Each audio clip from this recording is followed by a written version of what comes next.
Satu hari, tokoh besar bernama Imam Hasan Al-Basri tengah berjalan di pasar kota Basrah. Datang seseorang lalu bertanya kepada beliau, "Ya Aba Ishaq," wahai Abu Ishaq, panggilan buat Imam Hasan Al-Basri. Katanya dalam Quran itu, "Ud'uni astajib lakum." Berdoalah kepadaku, aku akan jawab doamu. Mintalah kepadaku, aku akan penuhi permintaanmu. Begitu janji Allah dalam Quran. Lah kami ini, kata si orang tadi, sudah lama berdoa kepada Allah. Sudah banyak kali kami memohon kepadanya. Wah, kok sampai sekarang doa kami nggak dijawab-jawab, nggak pernah dikabulkan. Ini bagaimana? Katanya berdoa, aku kabulkan. Sudah lama kami berdoa. Kenapa nggak pernah dikabul-kabulkan? Apa doa kami salah pasang? Apa Tuhan pas kebetulan nggak dengar? Atau bagaimana ini? Imam Hasan Al-Basri senyum lalu menjawab, "Ya ahlal Basrah, hai penduduk Basrah, hatimu mati. Dari hati yang mati, bagaimana mungkin doa akan terjawab? Tidak ada getaran yang menyebabkan channel kepada Allah itu nyambung. Tidak ada. Dari hati yang mati, doa tidak mengeluarkan getaran untuk sampai kepada aras. Hatimu mati, maka doamu tidak dikabulkan." Kita renungkanlah jawaban ini. Sederhana, doa tidak didengar Tuhan. Permohonan tidak dikabulkan olehnya. Tapi kalau kita mau menukik kepada renungan yang lebih jauh, kemalangan apa yang lebih besar selain daripada kalau Allah sudah berpaling kepada kita dalam hidup ini? Permohonan tidak didengar, doa tidak dikabulkan, Allah sudah masa bodoh dengan kita. Kemana lagi langit tempat kita bernaung? Kemana lagi bumi tempat kita berpijak? Kalau Allah sudah berpaling dalam hidup ini kepada kita, itulah kemalangan yang paling besar dalam hidup ini. Sementara kita berleha-leha, menurut kita kemalangan itu kehilangan jabatan, kemalangan itu kehilangan harta benda, kemalangan itu adalah kehilangan orang yang kita sayangi. Allah berpaling dalam hidup kita, tidak pernah kita melakukan evaluasi. Nah, apa yang menyebabkan hati itu jadi mati? Sehingga tidak ada getaran yang nyambung ke aras, yang mengakibatkan Tuhan berpaling dari kita.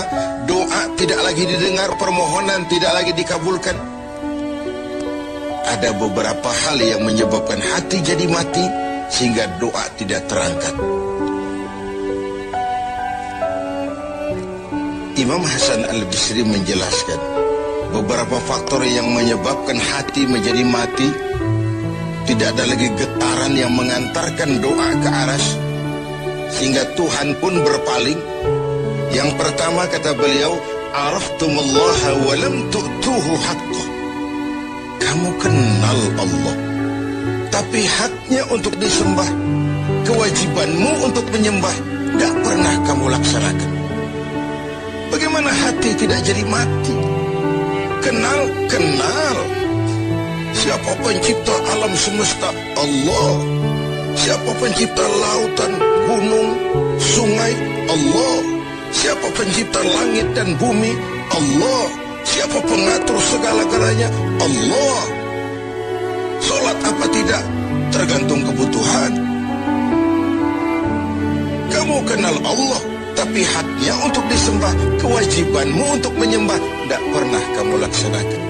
Bukankah simpel bahwa Fatihah saja mengajarkan iyyaka na'budu wa iyyaka nasta'in? Hanya kepadamu kami menyembah dan hanya kepadamu kami mohon pertolongan. Tertibul kalimat, na'budu dulu baru nasta'in. Kalau na'budu terlaksana, nasta'innya pasti top chair. Hanya kepadamu kami menyembah, hanya kepadamu kami mohon pertolongan. Kalau ibadah beres, pertolongan pasti datang. doa didengar, permohonan dikabulkan, munajat pun diterima. Kenapa? Nak budunya beres, maka nasta'innya nikmat. Tidak diajarkan kita iyyaka nasta'in wa iyyaka na'budu, tapi na'budu dulu, baru kemudian nasta'in. Kalau hati tidak mau mati, janganlah pengenalan kita kepada Allah tidak diiringi dengan pendekatan kita kepadanya. Bagaimana cara mendekat kepada Allah? Logika saja. Mau dekat dengan presiden, ikuti peraturan yang dibuat oleh protokolernya presiden. Mau dekat dengan gubernur, ikuti peraturan yang disusun oleh protokolnya gubernur.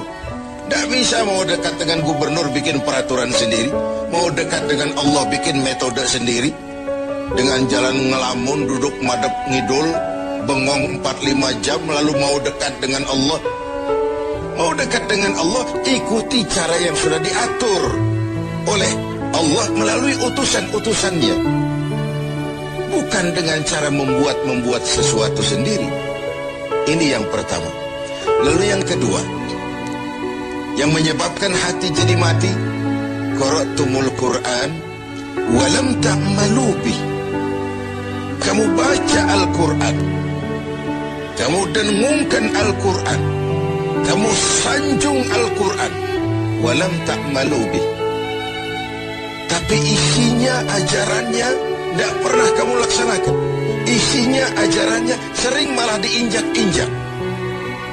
Bukankah kita hidup di satu zaman di mana tuntunan sudah menjadi tontonan, dan tontonan sering dianggap sebagai tuntunan? Bukankah kita hidup di satu masa di mana orang yang jujur dikhianati dan pengkhianat malah diberikan amanah? Bukankah zaman ini sudah terjadi pergeseran nilai yang sedemikian rupa? Kita baca Al-Quran, kita musabakohkan pula bacaannya, tapi isinya, ajarannya tidak pernah kita laksanakan. Bahkan nyaris sering kita injak-injak. Hati jadi mati. Sama dengan kalau kita dikirimi surat oleh seseorang yang sangat kita kagumi. Kita baca surat itu siang malam.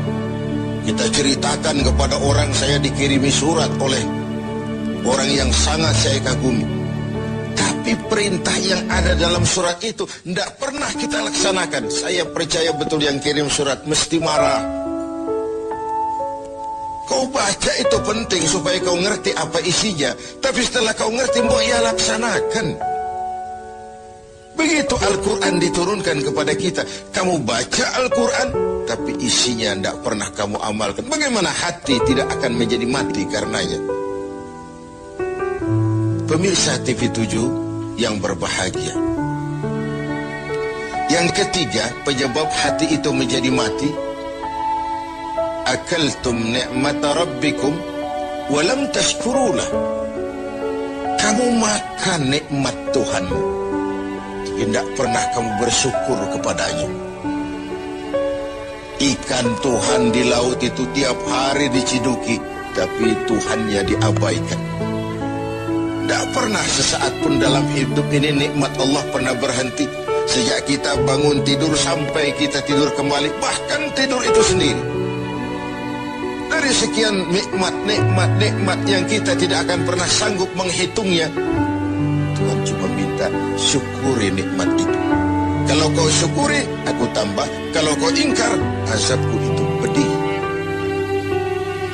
Tiap hari kau makan nikmat Tuhanmu, akaltum ni'mata rabbikum. Kau makan nikmat dari Tuhanmu, walam tashkurulah, tapi kepadanya kamu tidak pernah bersyukur. Baik syukur dalam bentuk ucapan, lebih-lebih syukur dalam bentuk perbuatan. Karena kalau syukur ucapan semua bisa. Alhamdulillah, terima kasih Tuhan, puji syukur, terima kasih Tuhan. Tapi perbuatannya sering tidak sinkron dengan ucapannya. Kalau saya diberikan harta oleh Allah, mulut saya tidak pernah berhenti. Alhamdulillah Tuhan, terima kasih dikasih harta. Tapi pelitnya 17 setan. Rasanya orang itu baru syukur perbuatan, baru syukur ucapan, belum syukur perbuatan. Karena syukur perbuatan artinya mempergunakan suatu nikmat sesuai dengan kehendak yang memberikan nikmat itu. Allah memberikan harta kepada saya, apa yang Allah kehendaki dengan menggunakan harta itu? Bagaimana kehendak Allah tentang penggunaan harta itu? Allah memberikan jabatan kepada saya, apa yang Allah kehendaki dengan memberikan jabatan ini kepada saya? Mempergunakan suatu nikmat sesuai dengan kehendak yang memberinya. Itulah syukur yang sebenarnya. Ini yang keempat. Yang kelima, penyebab hati itu jadi mati. Qultum annal mauta haqqun wa lam tasta'iddu lah. Kamu yakin, kamu percaya, kamu tahu betul hidup akan berakhir dengan kematian. Namun kau tidak pernah mempersiapkan diri untuk itu. Baik menghadapi kematian maupun menghadapi yang lebih penting sesudah kematian. Karena mati pada dasarnya sebuah peralihan dari sebuah tahap kehidupan kepada tahap kehidupan yang berikutnya, bukan akhir. Bahkan saya lebih cenderung mengatakan mati adalah istilah yang digunakan bagi orang yang sedang hidup. Sipulan mati itu kan kata yang hidup, yang mengalami sedang pindah ke alam lain. Jadi tidak ada alasan hidup sulit bener, mending mati habis urusan. Tidak selesai sampai di situ, tidak selesai urusannya. Hidup terus berlanjut di alam barzakh, terus berlanjut di alam mahsyar. Ini satu perjalanan panjang. Seperti kita akan berangkat keluar kota yang jauh, tentu kita harus menyiapkan bekal. Semakin jauh perjalanan, semakin banyak bekal yang kita bawa. Kalau Anda akan berangkat jauh, tidak bawa bekal berangkat juga, itu kan nekat sama namanya. Sampai ke tujuan belum tentu, sengsara.